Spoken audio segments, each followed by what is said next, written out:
Hello guys, हमने आज तक जो किया है, आज तक हमारा क्या क्या टॉपिक हो चुका हुआ है according to the accounting cycle. Accounting cycle के अकॉर्डिंग हमारी क्या क्या आइटम हो चुकी हैं। सबसे पहले हमने लास्ट टॉपिक हमने खत्म किया था सब्सिडी बुक का, जिसमें हमने कैश बुक की है। कैश बुक के बाद हमने क्या किया है, cash book, sales book, purchase book, sale return, purchase return, then bill receivable, bill payable जो हमारे सिलेबस में नहीं थी फिर भी हमने उसकी थ्योरी की थी। उसके बाद हमने किया था जनरल प्रॉपर। अब हमारा हमने उसकी क्या क्या कर लिया, परचेज बुक कर ली है, सेल बुक कर ली है, परचेज रिटर्न, सेल रिटर्न सारी कर ली है, और उसकी पोस्टिंग भी हमने कर ली है। How to post the entries from subsidy books to the ledger, कि लेजर में हमने पोस्टिंग कैसे करनी है सब्सिडी बुक में से। अब ध्यान से देखो, अगर हम अकाउंटिंग साइकिल की बात करते हैं, अकाउंटिंग साइकिल में हमसे सबसे पहले जब मैंने पहले अकाउंटिंग साइकिल बनवाया था ना, यहाँ पर मैंने क्या लिखा था, सबसे पहले हमारे पास ट्रांजैक्शन आती है। सबसे पहले हमारे पास क्या आती है, ट्रांजैक्शन। कौन सी ट्रांजैक्शन होती है, वो ट्रांजैक्शन एक मोनेटरी ट्रांजैक्शन होनी चाहिए, that deal with money, economic और मोनेटरी ट्रांजैक्शन होनी चाहिए। जो इकोनॉमिक ट्रांजैक्शन आती है, इसको इकोनॉमिक ट्रांजैक्शन को हम क्या करते हैं, ये इकोनॉमिक ट्रांजैक्शन की हम क्या करते हैं, इसको हम जनरलाइज करते हैं, यानी कि इसकी एंट्रीज डालते हैं, किस में डालते हैं, सब्सिडियरी बुक्स में।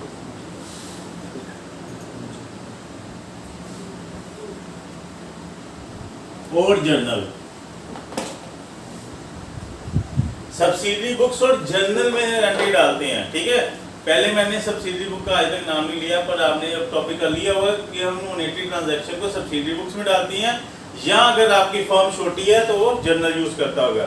सब्सिडी बुक हमेशा अपने मान के चलना है कि हमारे डबल एंट्री सिस्टम का पार्ट नहीं है, डबल एंट्री सिस्टम का हमारा सब्सिडी बुक का हमारा पार्ट नहीं है। ये हमने सिर्फ जर्नल को तोड़ के छोटी छोटी बुक्स बनाई है, सिर्फ अपनी ईज के लिए, अपनी कन्वीनियंट के लिए, वर्क की कन्वीनियंस के लिए हमने इसको किया है। यानी कि सब्सिडी बुक को हम अपनी डबल एंट्री सिस्टम का पार्ट नहीं कह सकते। सब्सिडी बुक एक टाइप का जर्नल ही है, जिसमें आपकी बुक हमने बनानी है। इससे हमने वहां पर क्या करते हैं, इसी से हम पोस्टिंग करते हैं, पोस्टिंग टू लेजर। एक एक हमारी कैश बुक को, परचेज बुक को, सेल बुक को, परचेज रिटर्न बुक को, bill receivable, bill payable and next जो लास्ट मिसलेनियस एंट्रीज हमारी जनरल प्रॉपर में जाती है, उसकी एक एक एंट्री की हमने पोस्टिंग करनी है। पोस्टिंग यानी कि हर एक का अलग से अकाउंट बनना है। जो अलग से अकाउंट होना है, हमने लेजर बना दिया। अब लेजर की पोस्टिंग के बाद हमने क्या करना है, लेजर की बैलेंसिंग करनी है, balancing of ledger accounts. Balancing of ledger accounts मैंने बता दिया था कि दोनों साइड को टोटल कर लो, टोटल करके जो छोटा साइड होगी उधर जो बैलेंस आएगा उसी की साइड आएगा। ठीक है, और लेजर की मेकिंग पोस्टिंग के बाद हमने जो बैलेंसिंग करनी है, जो हमारी बैलेंसिंग से आएगा, जो हमारी बैलेंसिंग से हमारे बैलेंस आएंगे, चाहे वो डेबिट बैलेंस हो चाहे वो क्रेडिट बैलेंस हो, डेबिट बैलेंस हो चाहे क्रेडिट बैलेंस हो, इससे हमने क्या बना देना है, ट्रायल बैलेंस। इससे एक लिस्ट तैयार होगी जिसको हम क्या बोलते हैं, ट्रायल बैलेंस। अब सवाल पैदा होता है कि ट्रायल बैलेंस है क्या चाहिए। हमारा नेक्स्ट टॉपिक ही ट्रायल बैलेंस है। ट्रायल बैलेंस क्या है, ट्रायल बैलेंस क्यों बनाया जाता है, is trial balance is a part of double entry system or not, what are the objectives of the trial balance, ये वाले क्वेश्चन हमने मेन करने हैं। What are the different methods to making for making trial balance, trial balance बनाने के लिए कौन कौन से मेथड यूज होते हैं, और different concepts regarding the making of trial balance. First one, what is trial balance, trial balance है क्या, लिखो, what is trial balance.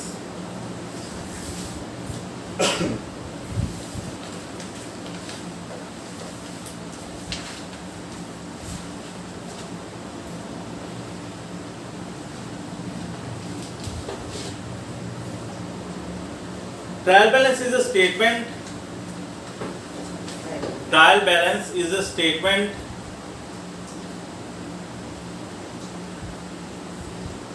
Trial balance is a statement prepared with the debit prepared with the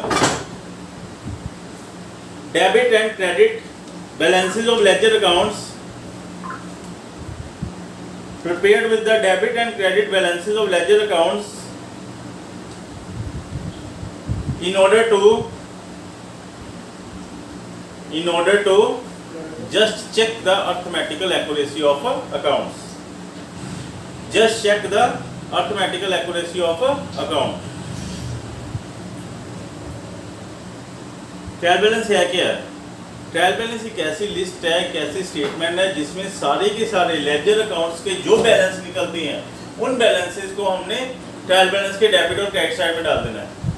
ये हमारा it is not, लिखो आगे कि ये हमारा डबल एंट्री सिस्टम का पार्ट नहीं है। It is neither a part of double entry system, nor does it appears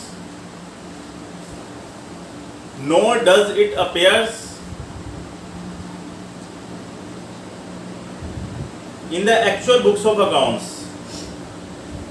It is made in the real life. It is made just on a loose sheet of a paper. It is made on a loose sheet of a paper.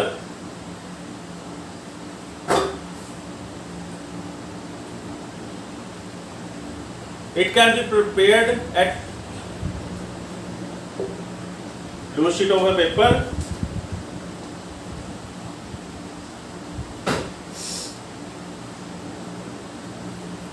It can be prepared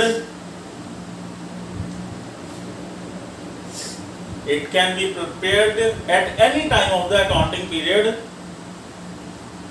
ये accounting period के किसी भी time बनाई जा सकती है, क्योंकि हम इसको सिर्फ अर्थमेटिकल एक्यूरेसी के लिए ही रखते हैं। That is at the end of every month, every quarter, every year, every fortnight. Fortnight means to say 15 days.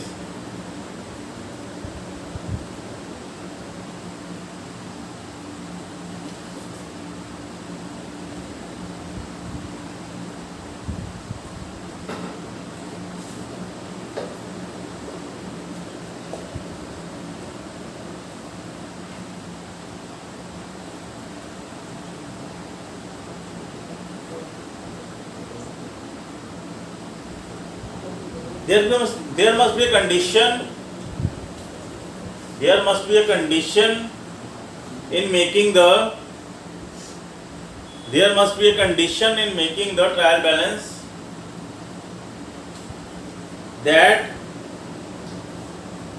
total of debit and credit balances. Total of debit and credit balances of ledger accounts must tally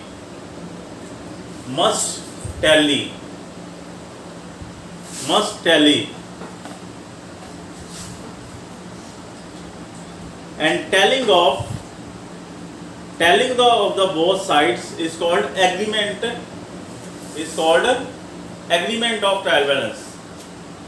अगर हमारे दोनों balance match हो जाते हैं तो क्या कहते हैं? ट्रायल बैलेंस एग्री हो गया,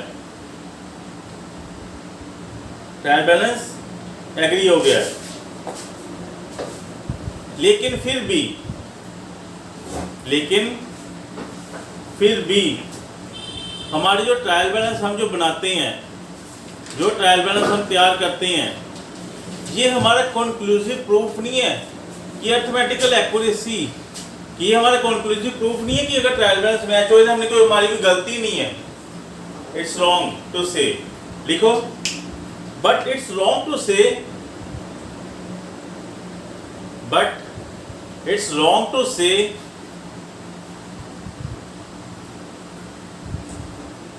trial balance is a conclusive proof of.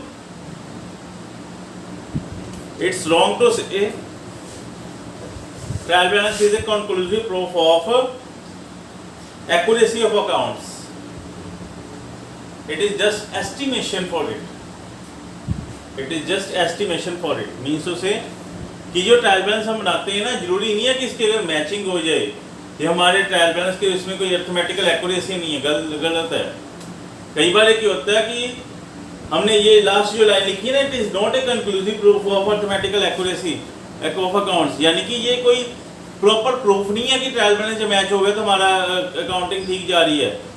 कई हमने नेक्स्ट चैप्टर जो करना ना, रेक्टिफिकेशन ऑफ एरर्स, अगले चैप्टर में, अगला या उससे अगला चैप्टर है हमारा नेक्स्ट है रेक्टिफिकेशन ऑफ एरर्स, उसमें इस क्वेश्चन का प्रॉपर लेंथी का आंसर है। कई एरर्स हैं जिससे हमारा ट्रायल बैलेंस मैच है पर फिर भी कोई ना कोई गलती कंपनसेट कर जाती है। ये वाला पॉइंट उस टाइम पूरे डिटेल में करेंगे। ये प्रॉपर लेंथी क्वेश्चन बनता है 6 मार्क्स का। Trial balance is not a conclusive proof of arithmetical accuracy of accounts, how and और व्हाई। कि जो हमारा trial balance arithmetical accuracy of accounts नहीं है, व्हाई, क्यों नहीं है। ओके, नाउ अब इसके हम करेंगे मेथड, ठीक है। अब इसको रीड करो और आगे चलते हैं।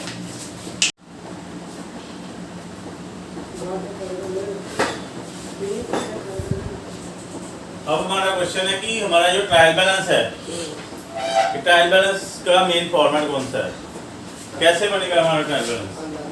ट्रायल बैलेंस का मेन फॉर्मेट है हमारा trial balance as on dated,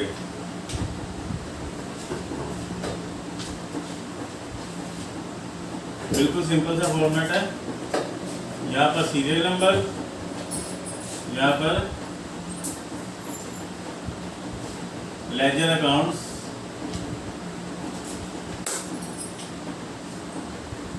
debit amount and credit amount. बिल्कुल सिंपल सा ये फॉर्मेट है ट्रायल बैलेंस के लिए। ट्रायल बैलेंस का फॉर्मेट के लिए सबसे पहले करने कि हमने जो ट्रायल बैलेंस बनाना है, इसके कितने मेथड्स हैं ट्रायल बैलेंस बनाने के लिए। मेन तो हमारा एक मेथड यूज होता है, फिर भी ऑन द थ्योरी पर्पस के लिए हमें तीनों मेथड पता होने चाहिए।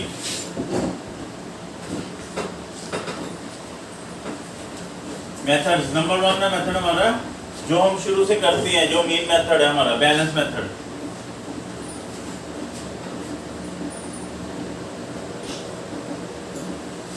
Next one is total method, और ये हमारा दोनों का मिक्स मेथड है compound method. Balance method, mix method and compound method.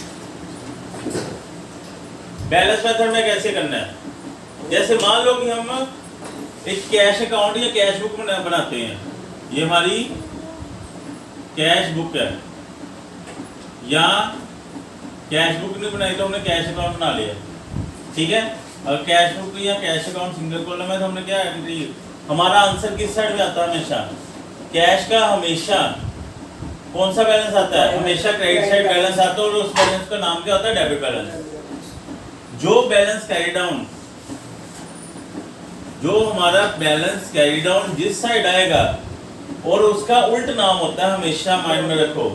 क्यों नाम होता है, क्योंकि इसकी डेबिट साइड इसकी क्रेडिट साइड से एक्सेस जा रही है। इस अकाउंट की डेबिट साइड बढ़ी है तो यहाँ पर बैलेंस आया ना, इसी के लिए इस बैलेंस यहाँ पर होता है, और इसको क्या नाम बोलते हैं, ये डेबिट बैलेंस है। यानी कि ये अगले बार हमने यहाँ पर लाना होता है, इसको ब्रोक डाउन करना होता है। यही हमारा बैलेंस, यही हमारा बैलेंस हमारे ट्रायल बैलेंस में जाएगा, ठीक है। क्या करना है, यहाँ पर कैश लिखना है, नंबर 1 यहाँ पर लिखना है कैश अकाउंट, कैश अकाउंट लिख के डेबिट साइड में बैलेंस है ना, और यहाँ पर डेबिट बैलेंस लिख देना। मान लो कि 1 लाख बैलेंस है और यहाँ पर 1 लाख लिख देना। बिल्कुल सिंपल है, क्लियर है। अगर हमारा 1 लाख बैलेंस है, फिर हमने बैलेंसिंग करके, यानी कि हमने प्रॉपर, अब जो मैं सम दे रहा हूँ उसमें हमने क्या करना है, सबसे पहले cash book, purchase book, cell book, purchase return, cell return और जर्नल प्रॉपर, जो मिसलेनियस आइटम जो कोई बुक नहीं उठाती वो किसमें डालते हैं, जर्नल प्रॉपर में। और उसके बाद सारी बुक्स तैयार करने के बाद हमने क्या बनाना, लेजर के अकाउंट्स बनाने हैं उनके। लेजर अकाउंट्स बनने के बाद हमने एक एक अकाउंट की बैलेंसिंग करनी है। बैलेंसिंग करके उसका कैरी डाउन निकालना है। कैरी डाउन जिस साइड आएगा, ये ध्यान से सुनना, हमेशा जो गलती होती है बच्चों में, कैरी डाउन जिस साइड आएगा, कैरी डाउन किस साइड आता है, ये साइड छोटी होती है, जिस साइड कैरी डाउन आएगा उसका उल्ट नाम यानी कि उसके उल्ट साइड में हमने यहाँ पर लिखना है। ये मैंने पहले बता दिया। अगर कैश बुक का बैलेंस हमारा यहाँ पर आता है, आया क्रेडिट साइड है, पर इसका क्या नाम है, ये कौन सा बैलेंस है, इट्स डेबिट बैलेंस। क्यों डेबिट बैलेंस है, क्योंकि इसकी डेबिट साइड बड़ी है, because it's debit side balance is excess that of credit side. हाँ, अगर क्रेडिट साइड का बैलेंस बढ़ता है, बैंक कैश का कभी नहीं होता। मान लो कि यहाँ पर कैश बुक नहीं, हमारा बैंक अकाउंट है, ठीक है, और बैंक अकाउंट का ये वाला बैलेंस इस साइड आ सकता है। अगर हम बैंक अकाउंट बनाते हैं तो हमारा ये वाला बैलेंस इस साइड आ सकता है, तो ये हमारा बैलेंस इस साइड है, यानी क्रेडिट साइड बड़ी है, तो इसका नाम क्या है, ये कौन सा बैलेंस है, ये डेबिट बैलेंस है, ठीक है, और सॉरी ये क्रेडिट बैलेंस है, तो हमने क्रेडिट साइड पे यहाँ पर लिख देंगे ट्रायल बैलेंस पे, ठीक है। ऐसे हमने सारे के सारे अकाउंट की बैलेंसिंग करनी है। बैलेंसिंग करने के बाद हमने ट्रायल बैलेंस के में सारे अकाउंट फिट कर देने हैं। सारे अकाउंट फिट करने के बाद हमने उनकी टोटलिंग करनी है, दोनों साइड की, ट्रायल बैलेंस के दोनों साइड की टोटलिंग करनी है। अगर तो हमारा टोटल टैली हो जाता है, इसका मतलब है हमारा ट्रायल बैलेंस एग्री हो चुका है। एग्री का मतलब कि हमारा ट्रायल बैलेंस है वो कोई अर्थमेटिकल एक्यूरेसी नियर अबाउट नहीं है, ठीक है। टोटल मेथड में क्या करना होता है, ये हमारे दो मेथड है ना, जो सिर्फ just for knowledge, main method हमारे ये चलना है बैलेंस मेथड। टोटल मेथड में क्या करना होता है, ये मेथड में हमने क्या करना है कि मान लो हमने कोई अश्विनी का अकाउंट बनाया है, ठीक है, और अश्विनी हमारा क्या है, मान लो कि हमारा डेटर है, डेटर यानी हमने उसको माल बेचा हुआ है, फिर माल बेचा उसकी क्या एंट्री डालेगी, Ashwini account debit to sales, यानी कि इसकी एंट्री हमने डाल दी टू सेल्स, मान लो कि 60,000 रुपये, ठीक है। इसने पैसे दे दिए तो क्या एंट्री डालेगी, cash account debit to Ashwini, यानी कि यहाँ पर क्या आएगा, बाय कैश 30,000 का कैश आ गया, ठीक है। उसका बैलेंस मेथड के अकॉर्डिंग अगर हम चलते हैं तो ये इसका क्या आएगा, बाय बैलेंस कैरी डाउन 30,000, इसका अभी बैलेंस बचा हुआ है, ठीक है। और इसमें हमने अश्विनी लिख के डेबिट की लिस्ट बना के 30,000 हमारे डेबिट साइड में आ जाएगा, ठीक है। कौन से मेथड के अकॉर्डिंग, बैलेंस मेथड के अकॉर्डिंग। अगर इसको हम टोटल मेथड के अकॉर्डिंग करें, टोटल मेथड में क्या करना है, अगर आपको बैलेंसिंग के बारे में नहीं ना नॉलेज, टोटल मेथड से कर दो। टोटल मेथड में क्या करना है, डेबिट साइड का टोटल करो और क्रेडिट साइड का टोटल करो, डेबिट साइड का भी टोटल कर लो, क्रेडिट साइड का टोटल कर लो, दोनों टोटल को टोटल एज इट इज डाल दो और यहाँ पर लिख दो कि ये हमारे टोटल्स हैं, ठीक है। यानी कि यहाँ पर लिख दो 60,000 रुपया और यहाँ पर लिख दो 30,000, और ऐसे ही सारे के सारे अकाउंट का टोटलिंग करते जाओ और एंड में दोनों साइड मैच हो जाएंगी, ठीक है। पर मेन जो मेथड हमारा यूज होता है, कौन सा मेथड है, बैलेंस मेथड। हमेशा पेपर में आपने हमेशा बैलेंस मेथड ही करना है। अगर टोटल मेथड करोगे गलत नहीं होता, ठीक है। पर अगर प्रॉपर एक कॉमर्स स्टूडेंट की लाइफ से देखो, अगर किसी सीए का अकाउंटेंट के पास चले जाओ, उनको बुकिश लैंग्वेज कम आती है, उसके अकॉर्डिंग अगर हम देखें ना तो उसके अकॉर्डिंग हमने बैलेंस मेथड के अकॉर्डिंग ही उनको पता होता है, क्योंकि बैलेंस मेथड में पता होना चाहिए ना कितने रुपए लेने हैं। बैलेंस अगर टोटल मेथड लगाते हैं तो इसमें ये नहीं पता लगता कि अश्विनी का बैलेंस कितना है, ठीक है। और इससे पता लगता है कि हमारे अश्विनी से अभी 30,000 बकाया लेनी है, ठीक है, बैलेंस मेथड से। ये साथ में हमें नॉलेज होती रहती है कि हमारे कितना बैलेंस, हमारे एसेट अगर मैं सपोज करो हमारे पास एक ट्रक है, अगर तो हम टोटल मेथड लगाते हैं कि ट्रक अकाउंट में क्या करेंगे, हम ट्रक अकाउंट बनाया, मान लो कि ट्रक की वैल्यू रह गई है 2, हमने ट्रक खरीदा मान लो कि 10 लाख का, ठीक है। 10 लाख की हमारी डेप्रिसिएशन लग गई, बाय डेप्रिसिएशन, बाय आती ना डेप्रिसिएशन का डेबिट टू ट्रक, हमारी डेप्रिसिएशन मान लो कि इसकी 10% डेप्रिसिएशन लगी 1 लाख की, ठीक है। टोटल मेथड के अकॉर्डिंग हमने 10 लाख और 1 लाख लगाना है, और बैलेंस मेथड के अकॉर्डिंग हमारी मशीनरी का ट्रैक कितना आएगा 9 लाख का, ठीक है। इससे हमें पता लगेगा ना हमारी वैल्यू ट्रैक की कितनी रह गई है, 9 लाख प्रॉपर एक्यूरेट वैल्यू पता लगेगी। लेकिन टोटल मेथड से हमें एक्यूरेट वैल्यू नहीं पता लगती, इसीलिए इस मेथड को प्रॉपर नहीं लगाते। बैलेंस मेथड हमेशा सुटेबल बेस्ट मेथड गिना जाता है। अब कंपाउंड मेथड क्या है कि इन दोनों को इकट्ठा कर दो, यहां पर टोटल बैलेंस, यहां पर लिख दो बैलेंस, और यहां पर लिख दो totals of debit and credit, ठीक है। दोनों को कंपाउंड कर दो। ये हमारा कौन सा मेथड है, कंपाउंडिंग मेथड। कंपाउंडिंग में बैलेंसिंग भी करनी, टोटलिंग भी कर दो, ठीक है। और best method, easy method, convenient method कौन सा है, बैलेंस मेथड। क्लियर है, ठीक है। अब हम सम करते हैं। सम करने से पहले आपको ट्रायल के लिए सबसे पहले ट्रायल बैलेंस का सम करने से पहले, क्योंकि सम में आपके अगर प्रैक्टिकल्स होंगे ना, प्रैक्टिकल्स में इतना बड़ा सम आता है। प्रैक्टिकल्स में आपको आएगा सब्सिडी बुक्स बनानी पड़ेगी, सब्सिडी बुक के बाद लेजर अकाउंट तैयार करने पड़ेंगे, फिर ट्रायल बैलेंस बनेगा, फिर इसी ट्रायल बैलेंस से हमारा जो लास्ट वाला 14th चैप्टर है फाइनल अकाउंट का, वो भी इसी के साथ लिंक्ड है। उसी के साथ हमारा profit and loss, trading profit and loss account और बैलेंस शीट एंड में बनेगी, और बैलेंस शीट में मैच होती है, इसी ट्रायल बैलेंस ने आगे जाना है, ठीक है। अब मैं कराने जा रहा हूं कि हमारे जो आपको अगर डायरेक्ट बैलेंस ही दिए जाते हैं, आपको पता होना चाहिए कि इसका हेड क्या है। हेड मींस टू से व्हाट, लायबिलिटी एक्सपेंस, यानी कि इसका ये आपको पता होना चाहिए कि इस अकाउंट का मेन हेड डेबिट है कि क्रेडिट है। ये डेबिट हेडेड अकाउंट है कि क्रेडिट हेडेड अकाउंट है। मींस टू से एक परचेज है, purchase always a debit balance headed account. ये हमेशा परचेज का डेबिट हेड ही होता है।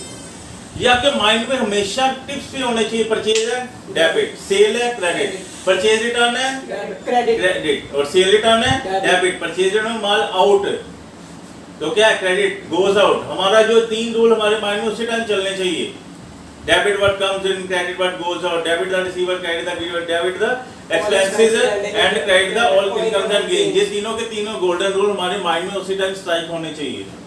ये सम करने से पहले हमारे जितने भी एक्सपेंस है, चाहे वो फ्रेट है, चाहे फ्रेट इनवर्ड है, चाहे आउटवर्ड है, माल लाने का खर्चा, माल देने का खर्चा, खर्चा तो गया ना, सारे के सारे एक्सपेंस हमेशा डेबिट होते हैं according to the nominal account में, ठीक है। सारी की सारी रिसीव्ड, डिस्काउंट रिसीव्ड है, रेंट रिसीव्ड है, रॉयल्टी रिसीव्ड है, हमारी कमीशन रिसीव्ड है, मिसलेनियस रिसीव्ड्स है, सारी की सारी रिसीव्ड हमेशा क्रेडिट होनी है according to the nominal method account. हमेशा मिसलेनियस रिसीव्ड क्रेडिट ही होनी है, ठीक है। ऑक्ट्रोय इनपुट, हमारे इंपोर्ट चार्जेस, एक्सपोर्ट चार्जेस, ये सारे कैरिज इनवर्ड है, कैरिज आउटवर्ड है, ये सारे की सारी हमारे एक्सपेंसेस हैं जो शुड बी डेबिटेड, जो हमने हमेशा ट्रायल बैलेंस के डेबिट साइड में डालें, क्योंकि उनका डेबिट हेडेड अकाउंट है, ठीक है। अब कई बैलेंस है, जैसे हमारे जो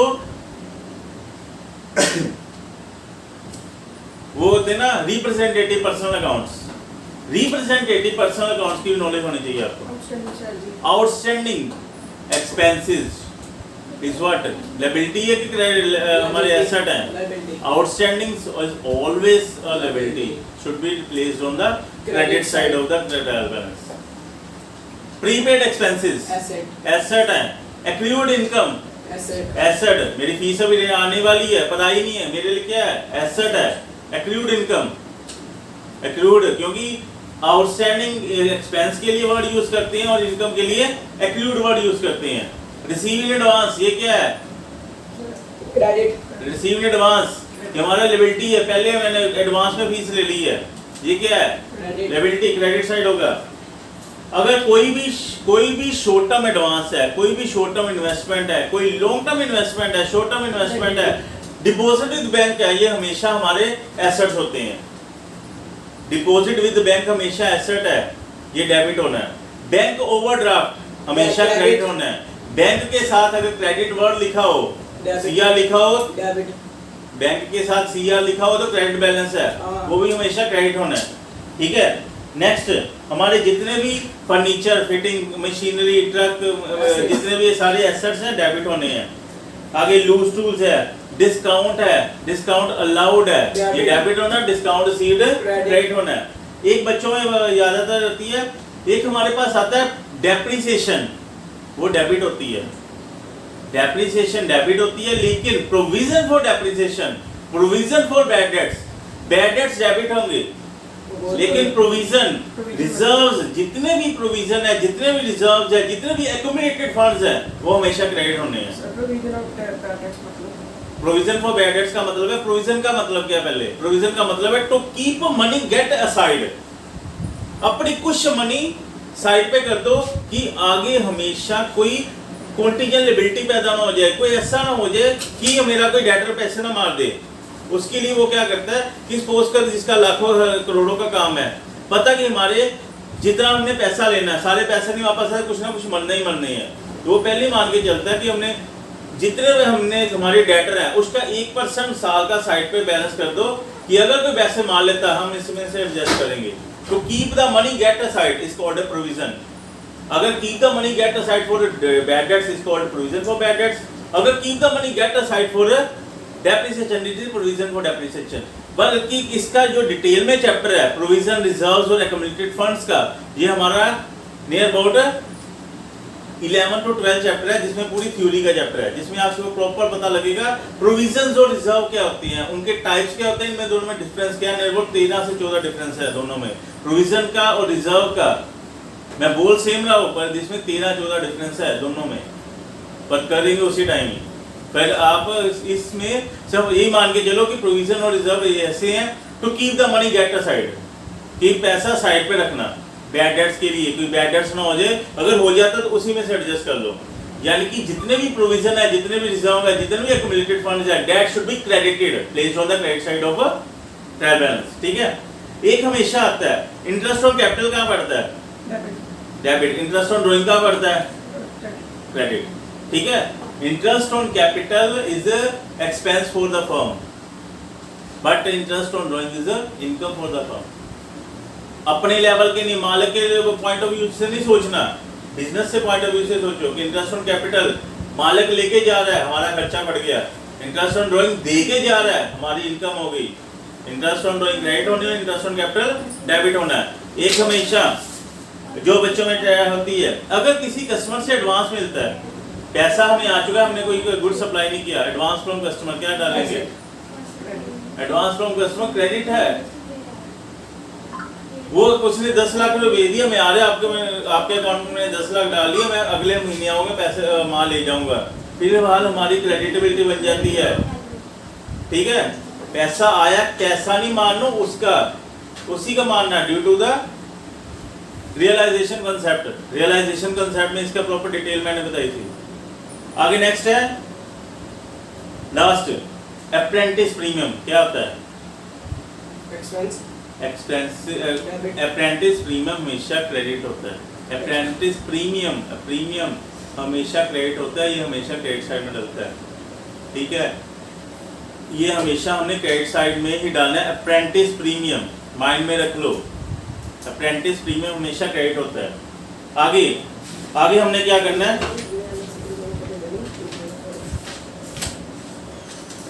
इस सम को करने के लिए, इनके सम को करने के लिए कुछ ऐसे पॉइंट है that should be noted to the students. कौन से पॉइंट है?